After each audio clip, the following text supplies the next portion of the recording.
What is the most disgusting thing you have ever done that you took pleasure in? My wife and I had two wonderful daughters, 13 and 10, and a pretty healthy relationship. At some point things started to appear off. She got very clingy to her phone all of a sudden, made sure to delete the saved password feature on our common PC, stated having phone calls that suddenly ended when I came into the room. You can probably guess what it was. Now having 15 years of marriage behind us, I was hoping it wasn't what it obviously seemed to be. So one day when she told me she was going to spend some time with the girls, I decided to follow her. Sure enough, I find her driving to a hotel to meet with a guy I will call Steve. To say it was a gut punch was an understatement. I literally cried for an hour straight. After I was done with my self-wallowing phase, I decided the best course was getting even. I thought of several scenarios that may or may not have involved me hurting Steve. Eventually I decided to do things more civilly and more importantly legally, but only just. So the first part of the plan was gathering evidence. I could have just gotten a pie, but I had something better in mind. So one day when my wife was at her job and the kids at school, I installed some small secret cameras and microphones I had bought. Due to the setup of our bedroom, I even managed to get one perfectly overlooking the bed. I didn't however use them while I was at home. So a couple of days pass, when I proposed to my wife that the second to next weekend I should take the girls on a trip and stay a night too. I more often than not was the one cooking. I took a far more active role in raising the girls and showed them a lot more patience and attention. She was usually busy working or drinking, so me going alone with the girls on a trip wasn't that weird. So 2 weeks pass, in which time I get my affairs in order and contact a lawyer to write up a separation agreement that would involve me keeping residents in custody.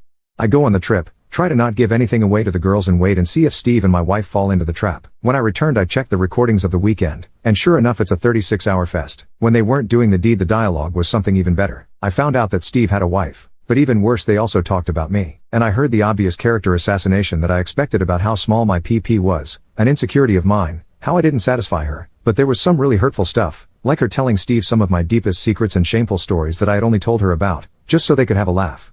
She even told him about my dope story and how I attempted to take my life when I was 16. So at this point I didn't have any doubts on what to do. The next day when the kids left, but before my wife left, I confronted her with the video and told her that either she signs the separation agreement and leaves the house or the girls are going to receive an in-depth explanation of all the positions in which mommy cheated on daddy.